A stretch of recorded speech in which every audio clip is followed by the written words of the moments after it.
Francesco Sinibaldi, Fabio Scapigliati, due dirigenti di questa nuova società, questa nuova avventura, questo progetto atletico Piancastagnaio. Abbiamo sentito prima Antonio Sinibaldi, io parlando con lui ho sentito tanti nomi, tra cui anche i vostri, e mi è venuto in mente un po' un vecchio club, anche famoso in tutta la provincia senese, che era Club Il Cascio, qui a Piancastagnaio. È vero o non è vero che c'è questa intenzione di ristrutturare questa grande tifoseria, chiamiamola così? È vero, è il nostro desiderio quello di riportare anche la tifoseria vera, l'acclamazione per la squadra, l'incitamento, tutto quello che può portare un tifo organizzato, fra parentesi, anche se vogliamo dire poi tifo organizzato in queste categorie si può usare o non si può usare questo termine, certo. Però è la prima intenzione, il folklore che c'è allo stadio in queste categorie.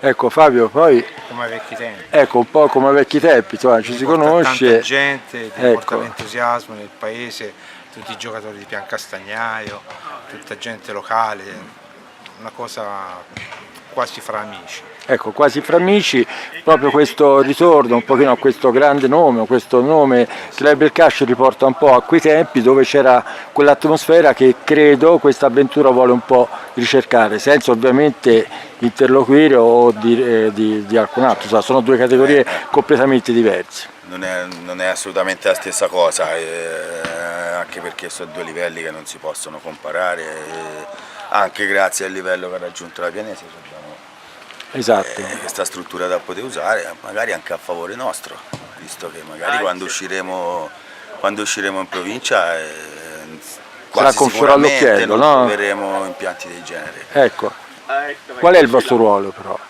Cioè concretamente a livello dirigenziale, ok, quindi prenderete un po' decisioni sulla squadra e così via, però essendo un discorso amatoriale, possiamo dire così, sì.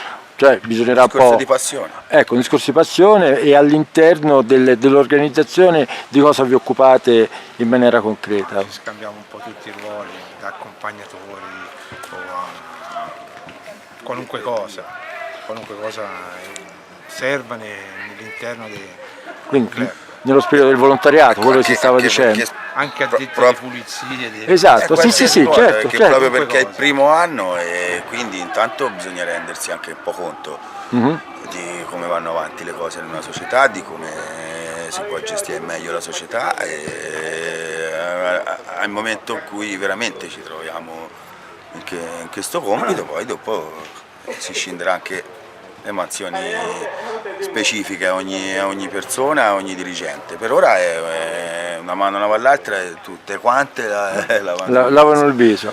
Certo, sono passati pochissimi mesi da quando è iniziata, è già cambiato qualcosa dentro di voi? Già sentite un po' più dentro questo atletico Piancastagnaio? Questo è vero, si vede l'ora proprio di iniziare, proprio come campionato, come coppa. E domenica poi tra l'altro c'è la prima... Cercando di levarci qualche soddisfazione. Ecco,